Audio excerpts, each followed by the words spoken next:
इस वीडियो में हम पढ़ने वाले हैं काकी कहानी, जो कि आपकी 10th क्लास की बुक हिंदी की साहित्य सागर की कहानी है। ये चैप्टर नंबर 2 है कहानी का। और इसके राइटर जो है वो सिया राम शरण गुप्त है। ये जो वीडियो है ये आईसीएससी की न्यू पैटर्न पे बेस्ड एमसीक्यू क्वेश्चन पे आधारित है। तो फर्स्ट क्वेश्चन ये सिया राम शरण गुप्त जी का जन्म कहाँ हुआ था। तो ये हुआ था झांसी के निकट चिरगांव में। सिया राम शरण गुप्त जी का जन्म किस सन में हुआ। 1980, 1987, 1874, 1895। तो ये हुआ था आपका 1895, 1895। सिया राम जी गुप्त किसके अग्रज मीन छोटे भाई थे। सूरदास जी के, मैथिली शरण गुप्त जी के, राम सिंह जी के, इनमें से कोई नहीं। तो ये थे मैथिली शरण गुप्त जी के। प्रारंभिक शिक्षा पूरी करने के बाद इन्होंने घर पर ही निम्न भाषाएं सीखी। तो भाषाओं में जो नाम दिए गए हैं उनमें जो उन्होंने सीखी थी वो थी आपकी गुजराती, अंग्रेजी और Hindi. It means option A is correct. तो ये इनकी लैंग्वेज थी जो उन्होंने अपने प्रारंभिक शिक्षा होने के बाद घर पे ही सीखी। गुप्त जी विश्व प्रेम, सत्य, अहिंसा और डैश से आजीवन प्रभावित रहे। तो किस चीज से इसमें सत्य, विश्व प्रेम, सत्य, अहिंसा और विश्व शांति। इनके साहित्य में जैसे भावों की बहुलता है। तो वो है इनके साहित्य में कौन सी, आपकी जो है दरिद्रता, कुरीतियों के विरुद्ध आक्रोश, यानी कि सी नंबर सही। गुप्त जी का दीर्घकालीन साहित्य सेवाओं के लिए सन 1962 के अवसर पर सम्मानित किया गया। किस चीज से सम्मानित किया गया था इनको। सरस्वती हीरक जयंती से।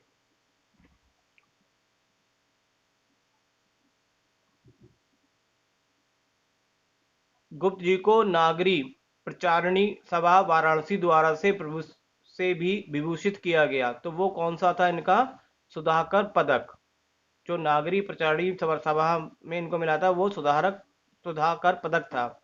सिया राम शरण गुप्त जी का निधन कौन से डेट को हुआ है। इनका निधन हुआ था 9 मार्च 1963 में।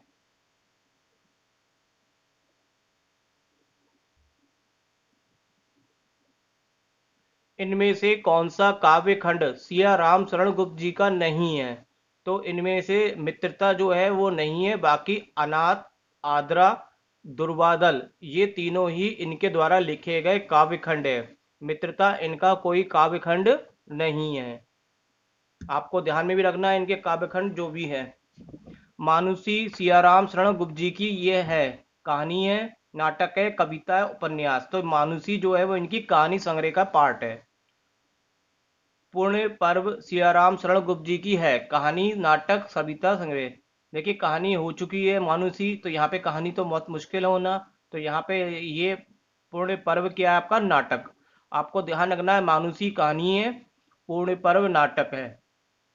अनुरूपा तथा अमृत पुत्र सिया राम शरण गुप्त जी की ये क्या है, कहानी भी नाटक भी आ चुके हैं। तो यानी कि ये आपकी क्या होगी, इनकी कविता संग्रह है, अनुरूपा और अमृत पुत्र। नारी एंड नारी और गोद सिया राम शरण गुप्त जी की क्या है, ये उपन्यास है। झूठ सच सिया राम शरण गुप्त जी की ये है आपका इनका निबंध संग्रह से लिया है। तो आप याद रखना, अनुरूपमा अमृत पुत्र क्या है, कविता है, नारी और गोद उपन्यास है, झूठ और सच निबंध, ये बहुत इंपॉर्टेंट है।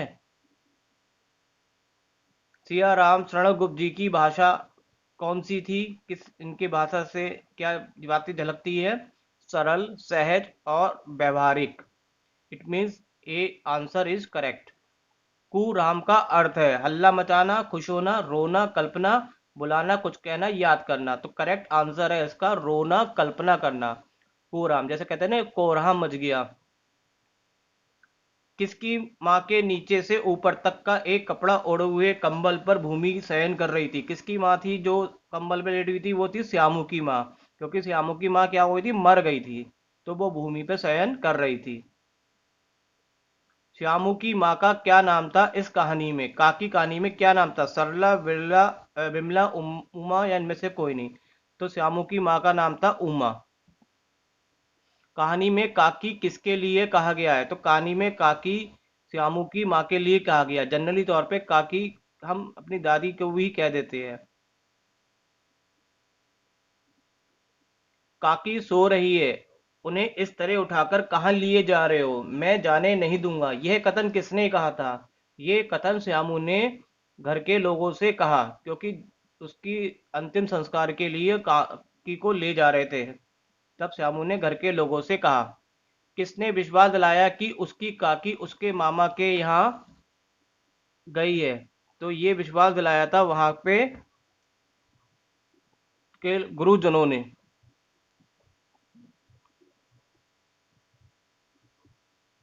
आवरण का अर्थ है पतंग, डोर, पर्दा, इनमें से कोई नहीं, तो इसका है पर्दा। आवरण का मतलब। अनंतर का अर्थ होता है उसके बाद, कभी नहीं, अंतर या इनमें से कोई नहीं, तो अनंतर का अर्थ है आपका उसके बाद। श्यामू की माँ के मरने का दुख की तुलना किससे करी गई है कहानी में? वर्षा होने के बाद उसकी आर्द्रता बनी रहे, पतंग उड़ाने से, दासी के रोने पे। वर्षा होने के बाद उसकी आर्द्रता बनी रहती है, मतलब ये है कि जब बारिश होती है तो बारिश होने के बाद सारा पानी जमीन में चला जाता है, तब भी 2-4 दिन तक जमीन में नमी रहती है। इट मीन जब कोई मर जाता है तो वो एकदम से दुख नहीं जाता, उसको खत्म होते होते थोड़ा समय लगता है, तो उसकी तुलना यहाँ पे वर्षा होने के बाद उसकी आर्द्रता बनी रहती से कही गई है। श्यामू के पिता का नाम क्या था? विश्वेश्वर नाम था श्यामू के पिता का, और माँ का नाम आप पढ़ चुके उमा। काका मुझे एक पतंग मंगवा दो, ये किसने कहा था? काका किसको कहते थे यहाँ पे? पिताजी के लिए। तो श्यामू ने अब पिताजी से कहा था ये वाली बात कि मुझे एक पतंग मंगवा दो, श्यामू ने कहा पिताजी से। असत्य के आवरण में सत्य बहुत दिन तक छिपा ना रह सका। श्यामू को किस सत्य का पता चल गया? ये कौन से सत्य की बात कर रहे हैं यहाँ पे? तो यहाँ पे काकी जो उसकी माँ थी मर गई थी, उसको लोगों ने नहीं बताया, तो सच छिपाने की कोशिश की गई थी, तो उससे छिपा ना रहा और उसे पता चल गया कि उसकी माँ मर गई। एक दिन उसने ऊपर एक पतंग उड़ती देखी, ना जाने क्या सोचकर उसका हृदय एकदम खिल उठा। उसने से किसकी और यहाँ पे संकेत किया है, इट मीन्स किसने पतंग उड़ते हुए देखी? तो वो देखी थी श्यामू ने, तो यहाँ पे संकेत उसने का मतलब है श्यामू की ओर किया जा रहा है।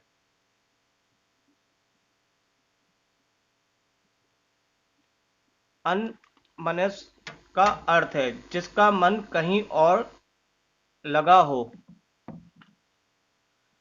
इसका मन कहीं और लगा का मतलब जब कोई मर जाता है तो उसका मन कहीं भी नहीं लगता, तो वो अपने धुन में रहता है। तो सुखिया दासी का लड़का भोला श्यामू समवयस्क साथी था। समवयस्क का मतलब होता है उसी की उम्र का। सम मीन समान, वयस्क माने उम्र, यानी कि उसके भोले की उम्र श्यामू की उम्र बराबर थी। अच्छा मंगवा दूंगा कहकर वे उदास भाव से कहीं और चले गए। यहाँ पे वे किसके लिए कहा जा रहा है? कौन कह रहे थे अच्छा मंगवा दूंगा? तो वो थे श्यामू के पिता विश्वेश्वर, यानी कि ये बात विश्वेश्वर कह रहे हैं। श्यामू पतंग के लिए बहुत उत्कंठित था। इसमें उत्कंठित का क्या अर्थ है? तो यहाँ पे है उत्कंठित का मतलब श्यामू पतंग पाने की तीव्र इच्छा थी उसकी। इधर उधर देखकर उसने सरका कर रखा और ऊपर चढ़कर कोट की जेब टटोली। तो उसने क्या चीज सरकाई थी इस कहानी में? आपको बहुत नोटिस करना है ये बातें। तो यहाँ पे उसने सरकाया था स्टूल।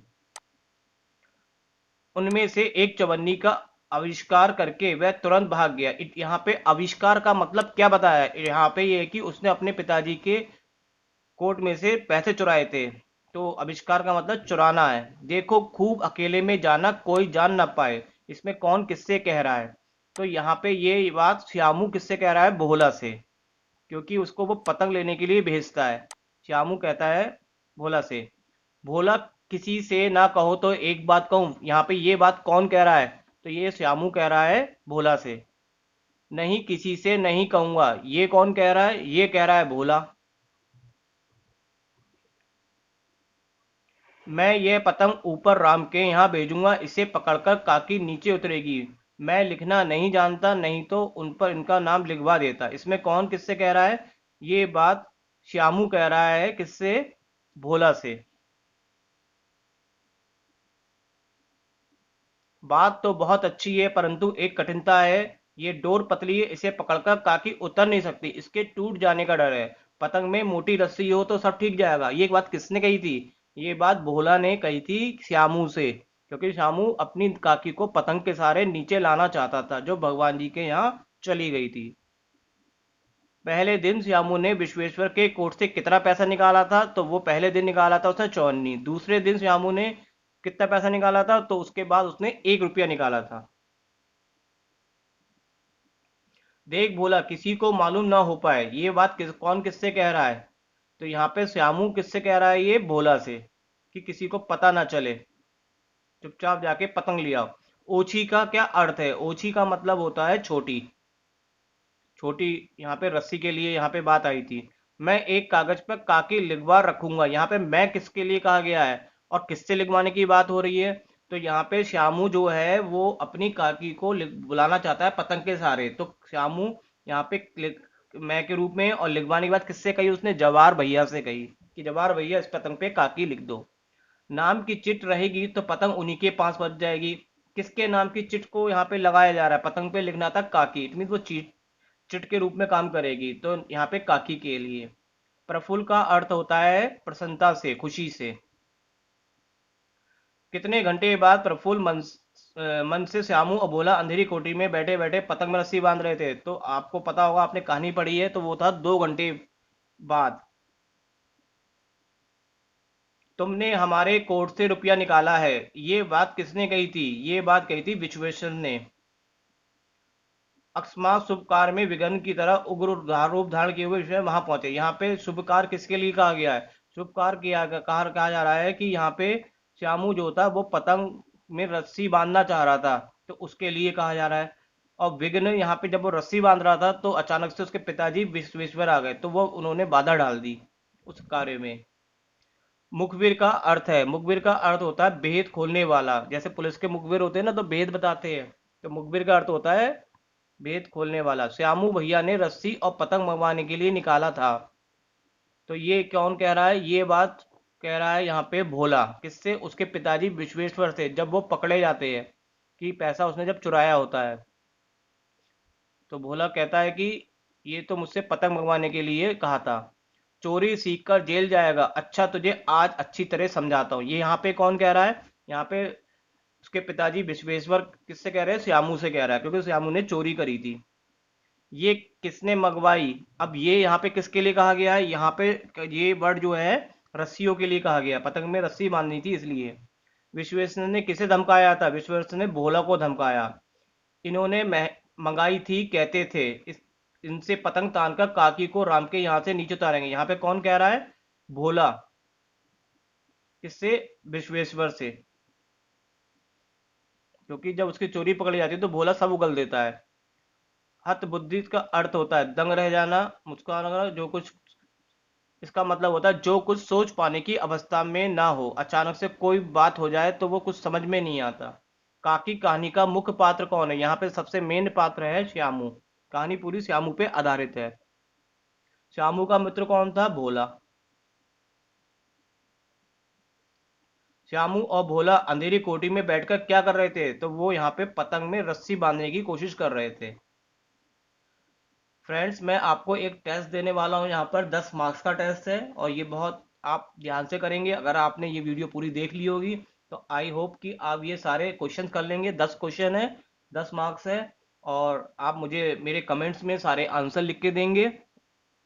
और ये आपके लिए एक टेस्ट के रूप में पता चल जाएगा कि आपको ये काकी कहानी समझ में आई या नहीं आई। यहाँ पे एक लाइन लिखी है, लोग जब उमा को शमशान ले जाने के लिए उठाकर ले जाने लगे तब श्यामू ने बड़ा उपद्रव मचाया। तो ये एक चैप्टर से एक इस तरह से कोई भी लाइन लिख देंगे, उस पे बेस्ड आपसे क्वेश्चन पूछ लेंगे, लेकिन कहानी पता होगी तो आप निकाल लेंगे। देखिए, पहला क्वेश्चन है श्यामू की माँ कौन थी? आपको करेक्ट बताना है। घर में कोहराम क्यों मचा था? काकी की मृत्यु के कारण, बच्चे की मृत्यु के कारण, दासी की मृत्यु के कारण, सुखिया की मृत्यु के कारण। श्यामू को किसने बताया कि उसकी माँ भगवान के घर गई? तो आप बताएंगे इसका आंसर। आकाश में उड़ती पतंग देखकर श्यामू को कैसा लगा? खुश हुआ, दुखी हुआ, आनंदित हुआ, व्याकुल हुआ। फिफ्थ क्वेश्चन है आपका यहाँ पे, काकी कहानी के लेखक कौन है? तो लेखक मैंने वैसे ऊपर लिख ही रखा है, सिया राम शरण गुप्त है। श्यामू ने अपने पिता की जेब से क्या चुराया था? चौन्नी, अठन्नी, रुपया, दिनार। आपको बताना है सोच के। विश्वेश्वर होकर वहीं खड़े रह गए, कैसे? आपको भी ये बताना है। एट क्वेश्चन है, ये किसने मंगवाई? यहाँ क्या मंगवाने की बात हो रही है? कहानी पढ़ ली है तो आप बता ही देंगे।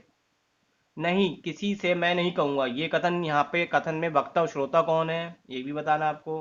और लास्ट क्वेश्चन ये है, लोग बड़ी कठिनाई से उसको हटा पाए। यहाँ पे किस कठिनाई के लिए बताया गया है, यहाँ पे किसको बताया गया है।